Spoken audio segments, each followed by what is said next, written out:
बहुत समय पहले की बात है।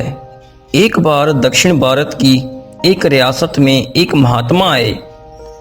रियासत के राजा ने उनका खूब आदर सत्कार किया और अंत में राजा बोले, आइए महात्मा जी, अब मैं आपको अपनी रियासत की संपत्ति दिखाता हूँ। राजा मन ही मन बड़े प्रमुदित हो रहे थे कि महात्मा मेरी संपत्ति को देखकर बड़े खुश होंगे और मुझे कोई अच्छा आशीर्वाद देंगे।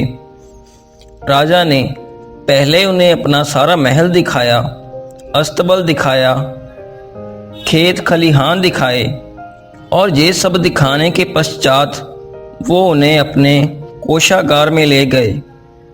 वहाँ पर उन्होंने महात्मा को सोना, चांदी, हीरे, पन्ने, मोती, नीलम आदि बहुमूल्य संपत्ति तथा रत्नों का संग्रह दिखाया। ये सब देखकर महात्मा बोले, राजन, इन पत्थरों से आपको कितनी आमदनी होती है? ये सुनकर विस्मित होते हुए राजा बोला, महात्मन, आप इन बहुमूल्य वस्तुओं को पत्थर कह रहे हैं? और रही बात आमदनी की, तो इनसे आमदनी तो क्या होगी, उल्टा मुझे इन पर बहुत सा धन खर्च करना पड़ता है, दुनिया भर के कर्मचारी रखने पड़ते हैं, तब कहीं जाकर मैं इनको सुरक्षित रख पाता हूँ। इतना सुनते ही महात्मा बोले, तब ये बहुमूल्य कैसे हुए? मैंने तो इनसे भी कीमती पत्थर देखे हैं।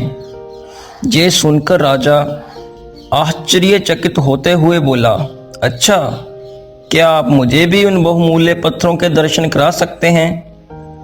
महात्मा बोले, हाँ, क्यों नहीं, आप अभी चले मेरे साथ, मैं अभी आपको उन पत्थरों के दर्शन करवाता हूँ। इतना सुनते ही राजा चल दिए महात्मा के साथ।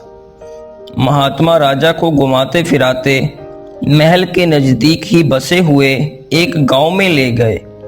गांव में एक साधारण सा मकान था। वो राजा को मकान के अंदर ले गए।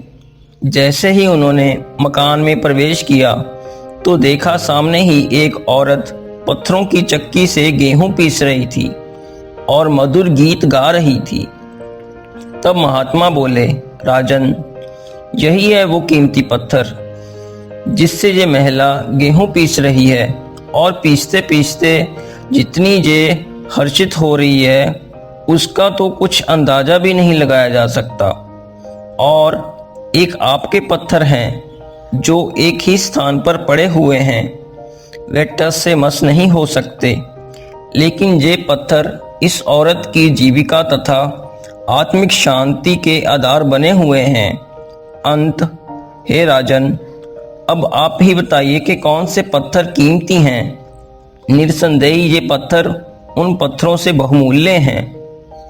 ये सुनकर राजा की समझ में सारी बात आ गई और उन्होंने महात्मा के चरणों में अपना सिर रखते हुए कहा कि महात्मन, आज आपने मेरी आंखें खोल दी।